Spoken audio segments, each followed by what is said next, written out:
tiny kingdom tucked away in the Himalayan mountains between India and China, home to Mount Everest, the world's tallest peak, and 24 million people.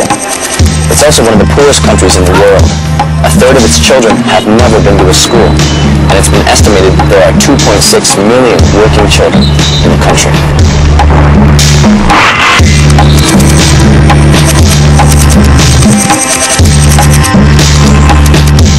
I'm meeting with one of Nepal's most well-known daughters to take a look at what is being done to help the children here. I'm Manisha Koirala. I'm an actress and I'm from Nepal. I've been very lucky. I have a family who loves me and a happy childhood, and I went to school. But many of the children here don't go to school, and over 75% of them are girls. Many of them have to work to help support the families. Today I have a visitor who has come a long way to find out how we can give back to our children their childhood.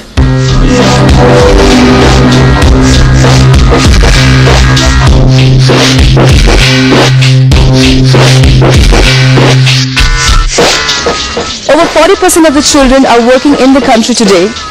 The carpet industry is known for exploiting these children. The government as well as organizations such as Rugmark Foundation has helped to decline the number of the children who are exploited. Nepal Rugmark Foundation was established in December 1995 as a part of the global non-profit initiative to remove child labor from the carpet industry of Nepal. Nepal Rugmark in the last 6 years has achieved a lot. NRF has already rescued around 465 children, out of which we have already given education and rehabilitated around 324 children. At present, still we have around 134 children in our 3 rehabilitation centers, and apart from this, under the community-based rehabilitation program, we are supporting 76 children for their education need. This is what is known as food. So you learn how to read here at Rugmark? You must like reading because you read very well.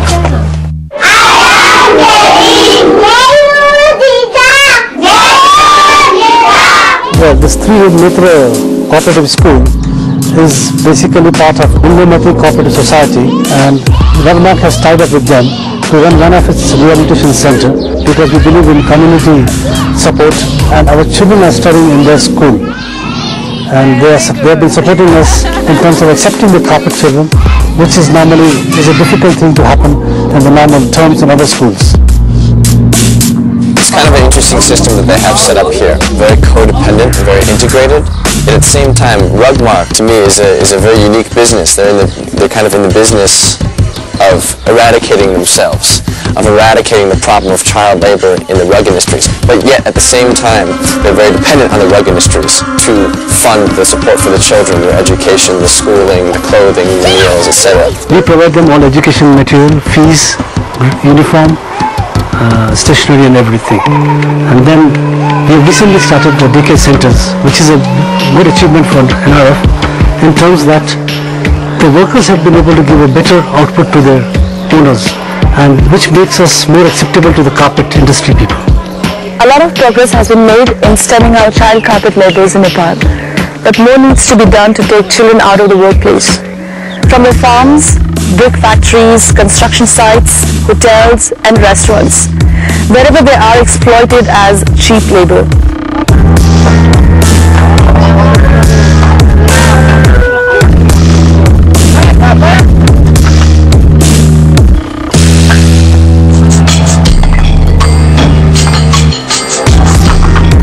Child labor, in my opinion, is a terrible waste of potential and talent, reducing a child at his most impressionable time, the time when he should be learning and growing and developing, reducing them to doing menial tasks, such as in the rug factories. Well, the problem of child labor started somewhere around early 1990s, when there was a major demand for Nepalese carpet, and the industry was not able to fulfill its workers' requirement out of the adult laborers. So they started training and hiring child laborers. बिहान 6 बजेदेखि बेलुका 8 बजेसम्म हामी continue गरेर पहिला कारखानामा काम गर्दा जनै गाह्रो हुन्थ्यो त्यहाँनेरि स्वास्थ्यमा नि कुनै स्वास्थ्य सम्बन्धी कुनै त्यो उपचार हुँदैन थियो अब मेरो 4 महिनामा जहिले नि काम गर्दाखेरि त्यो उनीहरूले गर्दा जहिले नि हातहरू सुनिन्थ्यो त्यही पनि मैले अब हात काटेको नि हातहरू सुने नि जे गरे नि त्यो सबै तिनीहरूलाई सहेर काम गर्नु पर्थ्यो अनि त्यो अनि खाना पनि राम्रो हुँदैन थियो अहिले कहिले एक साग मात्र कहिले बिहान मात्र कहिले बेलुका मात्र अलि फुल्ली कहिले खान नपाउने त्यस्तो हुन्थ्यो बिहानमा 5 बजेदेखि काम गर्न जानु पर्थ्यो अनि बिहान 5 बजेदेखि काम गर्ने बेलुका 9 बजेसम्म काम गर्थ्यो अनि बेलुका 9 बजेसम्म काम गर्दाखेरि मलाई एकदम थकाइ लाग्थ्यो अनि दिउँसो उ पनि हुन्थेन त्यहाँदेखि पनि काम गरेकै त्यसलाई काम गरेपछि अनि एकैचोटि 9 बजे छुट्थ्यो 9 बजे छुटेपछि अनि त्यहाँ गएर खाना पकाउँथ्यो अनि त्यो दिउँसो त्यो बिहान खाएको भाँडाहरू त्यो उ गर्थेन त्यहाँ माझेको हुन्थेन है त्यो माझ भन्थ्यो त्यो माझ्दाखेरि मलाई लाग्थ्यो कि मेरो बाबाआमाहरू पनि यस्तो गरेर मलाई छोडेर गएर अहिले मलाई यस्तो दुःख दिएको जस्तो लाग्थ्यो Child labor, it's very, very complicated problem. You can't just say, well, we need to eradicate child labor, so let's take all the kids out of the working force, because a lot of the families depend on the children. What is most important to you? My important, I get first I help my family, and you don't have your house, you have to rent it. Okay. So you got 4 people in your family? No, we are 12. 12 people in your family?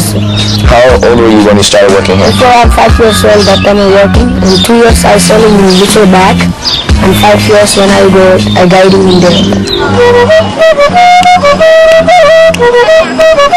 Manoj has been working in Durbar Square as a guide since he was 5 years old. So it's been 7 years. He's fluent in English, Nepalese, Hindi. He's rattling off French phrases. Hablo Espanol. How does he know all this stuff? He's never been to school before, and he learned it all on the streets. He learned it all from basically heckling tourists. His name is Manoj, and he's really quite an exceptional individual. There's no question that Manoj is extremely talented and intelligent, quick, and he has a lot of smarts that can only be categorized as street smarts because he is a street kid. But the sad part about Manoj is that when you ask him what he wants to do when he grows up, is that he says he wants to be a guide. I mean, he doesn't ever foresee himself leaving that kind of a lifestyle or entering a school system because he does not have the money to be in a school system. And him working as a guide helps him support his family of 12. The Nepalese children are not alone. Some 250 million children between the ages of 5 and 14 are working in developing nations around the world. But child labor is not the root of the problem. It's a symptom of poverty. It's a product of low income levels and a lack of alternative income sources for poor families who then look to their children to help them put food on the table. A central strategy to preventing child labor is education. Educating our children can help secure them better employment opportunities and a better life for them and their children. Education, that's the key for breaking the vicious cycle of poverty.